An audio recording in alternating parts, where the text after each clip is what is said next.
Assalamualaikum warahmatullahi wabarakatuh. Bismillahirrahmanirrahim. Wassalatu wassalamu ala rasulillah wa ala alihi wa ashabihi wa mawalah.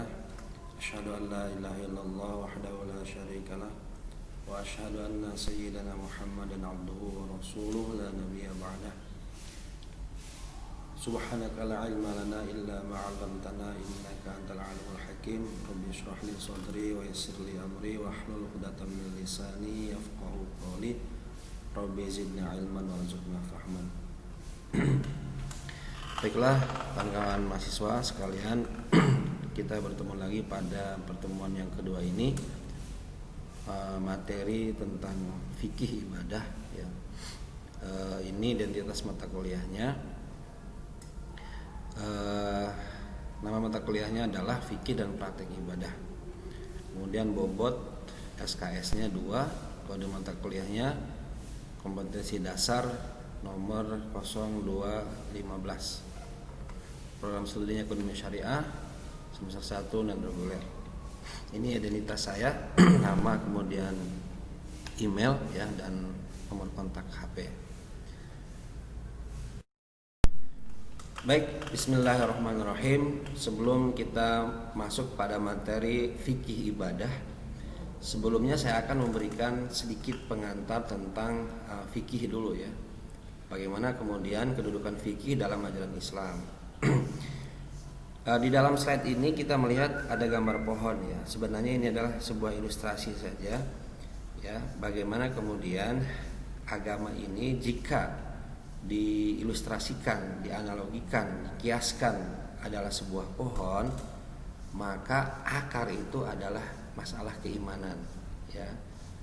Keimanan, rukun iman yang 6 itu yang sudah sama-sama kita hafal ya. Iman kepada Allah, iman kepada malaikat-malaikat Allah, beriman kepada kitab-kitab Allah, beriman kepada rasul-rasul Allah, beriman kepada hari kiamat, beriman kepada qada dan qadar, adalah hal-hal yang terkait dengan keimanan. Kalau pohon dia posisinya adalah akar. Dan keimanan ini adalah hal-hal yang terkait dengan akidah ya. Akidah, pondasi yang paling penting dalam agama. Ya, nanti ilmu yang mempelajari tentang akidah disebut dengan ilmu usuluddin atau ilmu aqaid ya, ilmu tentang tauhidullah ya. Kemudian ke atasnya batang ya. Batang itu adalah Islam itu sendiri ya. Islam itu kan definisinya antasyhada alla ilaha illallah wa anna muhammadar rasulullah wa iqamis shalah wa itaiz zakah wa shaum ramadan wa hajjal bait man istata'a ilaihi sabila. Rukun Islam yang 5 itu ya. Di situ kemudian ada syariah ya. Jadi syariah itu adanya posisinya pada batang ya, kalau ibarat pohon.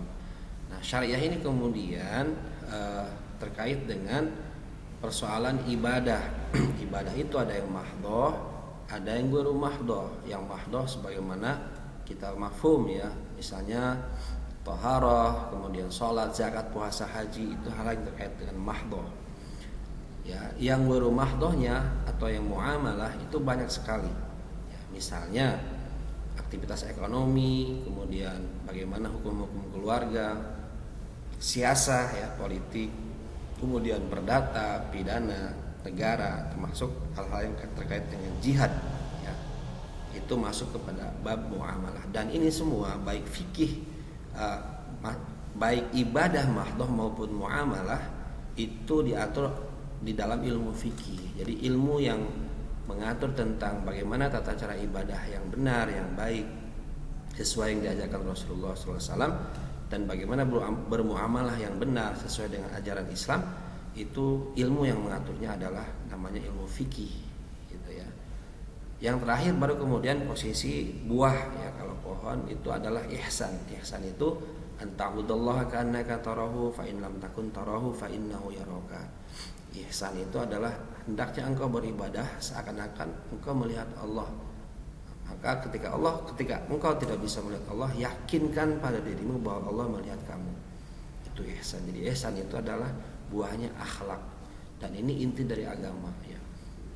Inti dari agama. Dan ilmu yang mengatur atau yang mempelajari atau yang terkait dengan akhlak adalah ilmu tasawuf. Ya, jadi jika seorang muslim ya, memiliki iman yang lurus, akidah yang kokoh, tauhid yang benar, maka dia dituntut untuk mengamalkan ibadah-ibadah yang benar pula. Artinya pengamalan ibadahnya itu didasari dari akidah yang benar. Pengamalan ibadahnya itu berdasarkan tauhid yang lurus. Nanti buahnya adalah akhlak yang terpuji. Akhlak yang terpuji. Karena Rasulullah SAW sendiri menyatakan di dalam hadisnya bahwa beliau diutus itu justru untuk menyempurnakan akhlak. Innama bu'istu liutammima makarimal akhlak. Jadi inti ajaran agama itu sebenarnya adalah akhlak. Dan akhlak yang baik tidak akan terwujud ya tanpa bangunan akidah yang benar, ya tauhid yang lurus dan pengamalan ibadah yang benar. Jadi itu satu kesatuan yang tidak bisa dipisahkan. Ya, saya kira itu untuk memahami ilustrasi bagaimana Islam itu jika diilustrasikan, ya, dikiaskan, dianalogikan sebagai sebuah pohon.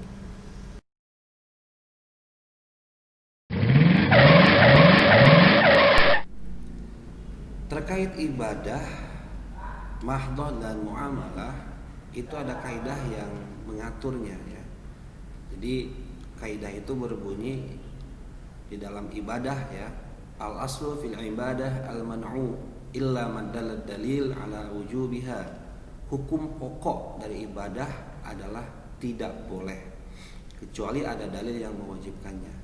Artinya bahwa dalam ibadah mahdhah ya itu harus dilakukan ya sesuai dengan yang dicontohkan. Sesuai yang dicontohkan. Siapa yang mencontohkannya? Ya, baginda Rasulullah SAW. Kalau kemudian tidak ada contoh dari Rasulullah SAW dan para sahabat tentunya, maka tidak boleh kemudian kita mengada-ngada. Ya, jadi kaidah pokok ya daripada ibadah adalah sebelumnya dilarang. Artinya sebelum ada contoh dari Nabi, maka kita tidak boleh melakukannya. Ya, misalnya sholat ya. Sholat jelas kaifiyahnya, jadi jumlah rakaat, gerakan, bacaan ya, dan lain sebagainya. Kemudian haji, shaum, ya, zakat, itu semua sudah ada contoh dari Nabi. Nabi sudah memberikan contoh kepada umatnya ya, bagaimana kemudian tata cara ibadah mahdhah yang sesuai yang diajarkan oleh Allah Subhanahu wa taala melalui malaikat Jibril. Jadi tata cara ibadah itu harus sesuai dengan contoh Rasulullah SAW. Intinya adalah tidak ada inovasi dan kreativitas ya di dalam pelaksanaannya. Itu ibadah mahdhah. Jadi sifatnya tetap ya. Nabi contohkan seperti itu ya kita lakukan. Tidak ada contoh jangan dilakukan. Itu kaidah daripada ibadah mahdhah.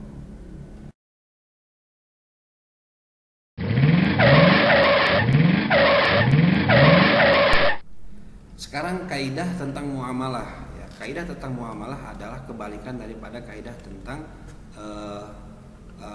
ibadah ya. Al-aslu fil muamalah al-ibahah. Saya ulangi, al-aslu fil muamalah al-ibahah ya.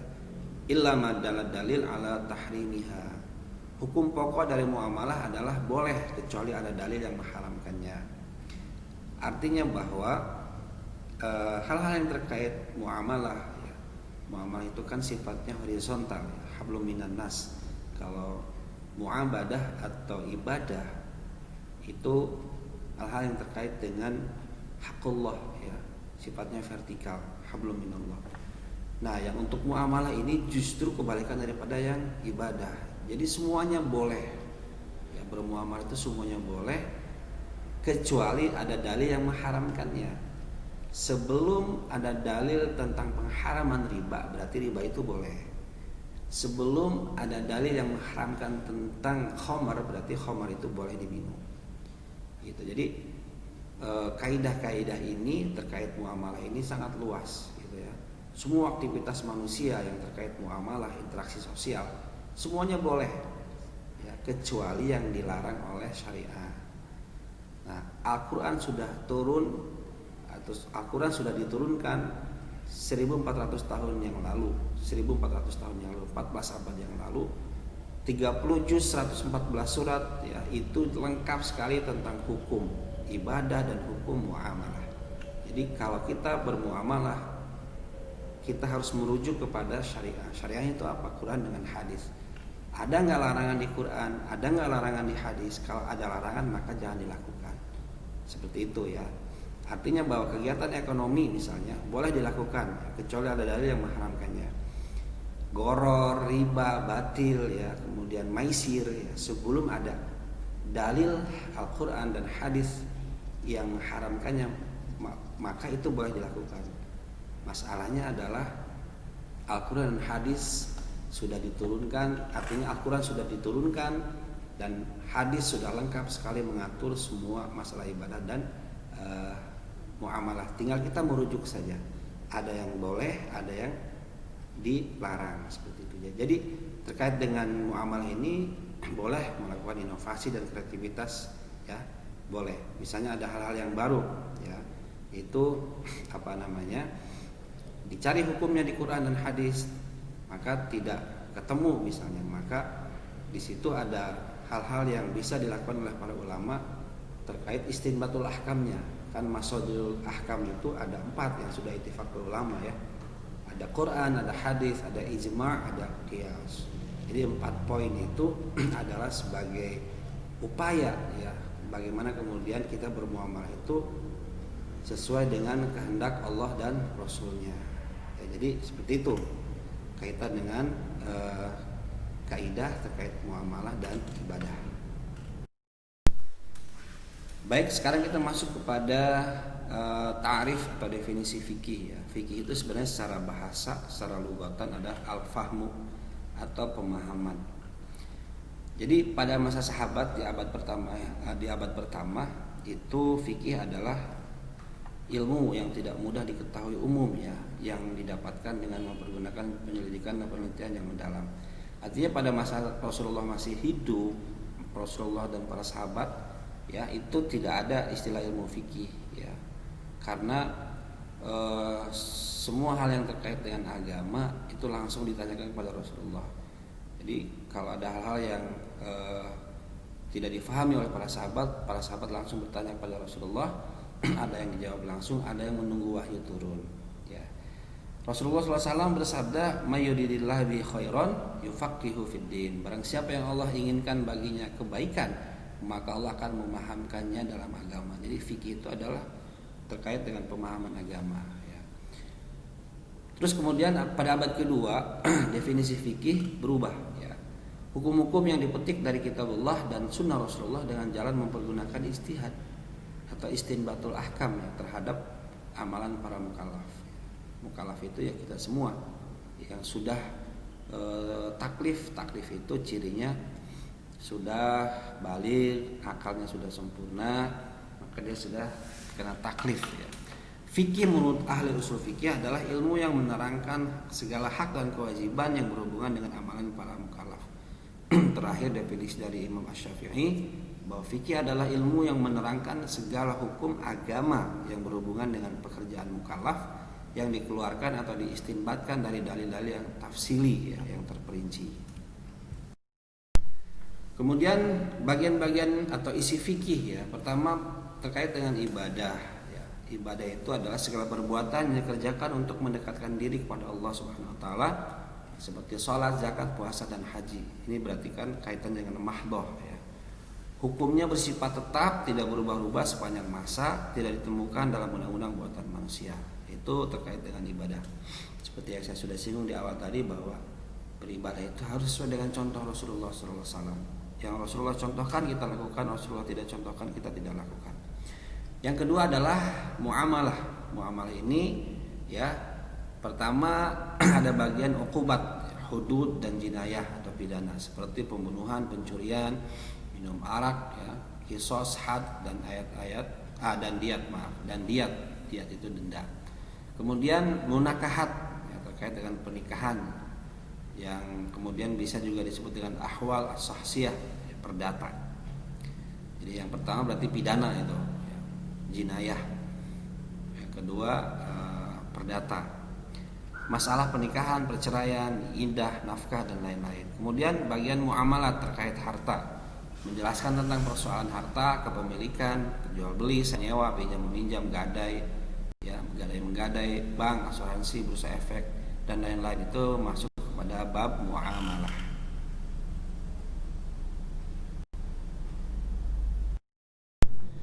Secara lebih detail bisa dijelaskan bahwa pembahasan fikih itu diklasifikasikan kepada banyak, ya, ada 8 di sini.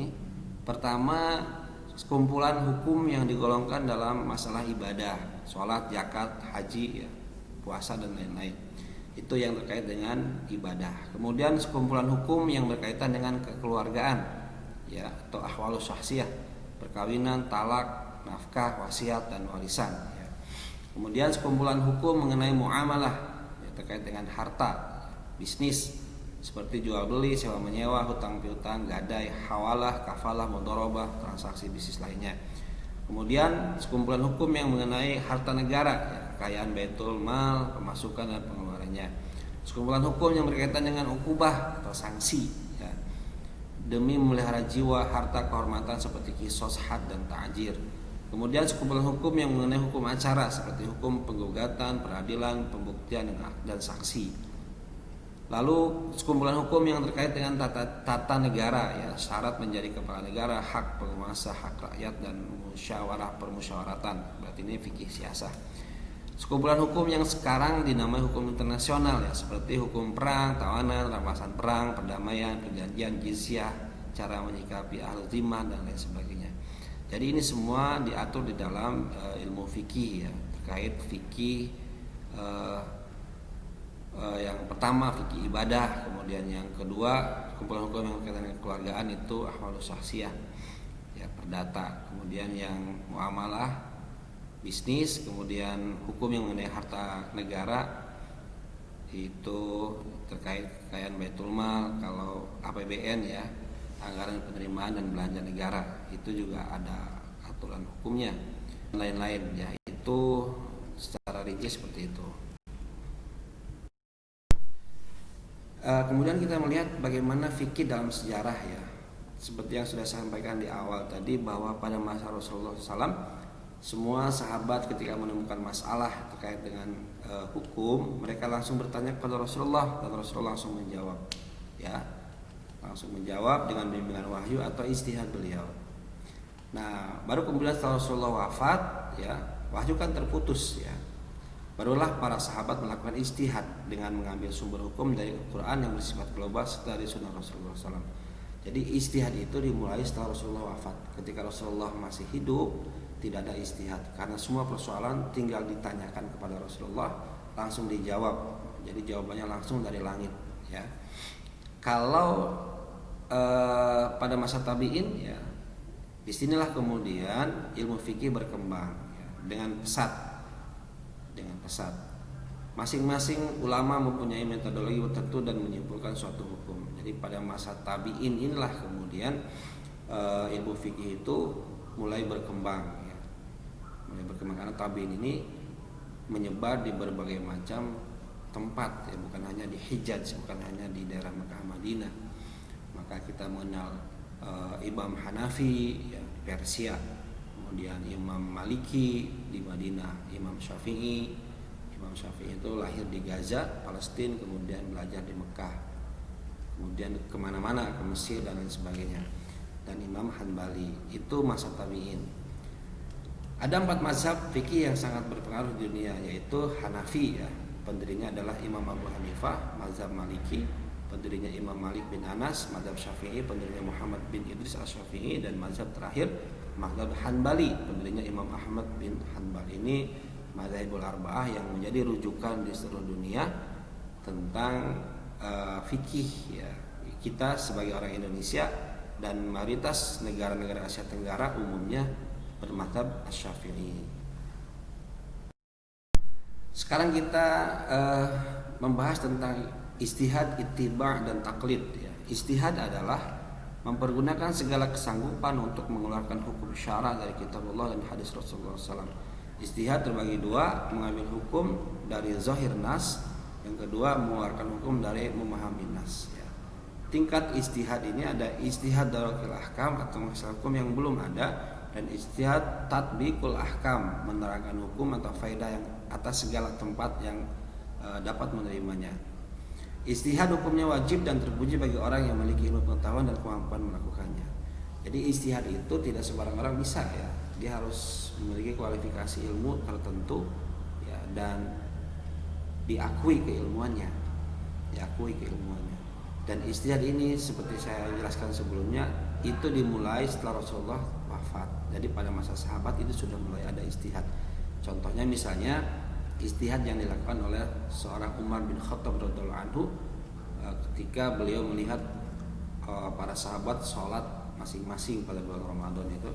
Kemudian beliau beristihad, ijma dulu gitu kan, berkumpul dengan para sahabat atas istihad Umar bin Khattab yang disepakati oleh para ulama. Kemudian sholat qiyamul lail atau disebut dengan tarawih pada bulan Ramadan itu dilakukan secara berjamaah. Padahal zaman Rasulullah itu tidak ada sholat qiyamul lail di Ramadan, di bulan Ramadan secara berjamaah. Jadi itu adalah murni istihad dari Umar bin Khattab yang disepakati kemudian oleh para sahabat yang lain ya. Jadi istihad dimulainya dari setelah Rasulullah wafat. Bagaimana dengan ittiba? Ittiba adalah kita mengikuti pendapat yang datang dari Nabi dan para sahabat, kemudian yang datang dari tabi'in yang diberikan kebajikan. Jadi kita semua tahu bahwa sumber ilmu itu dari Allah, kemudian Allah memberikan ilmunya, mengajari atau memberikan wahyu ya, ilmu dalam bentuk wahyu kepada Rasulullah SAW melalui malaikat Jibril, dan Rasulullah sampaikan itu kepada para sahabat. Jadi sahabat itu adalah kelompok pertama yang mendapatkan ilmu dari Rasulullah SAW. Nah, sahabat punya murid namanya tabi'in, tabi'in punya murid namanya atba tabi'in atau tabi'in.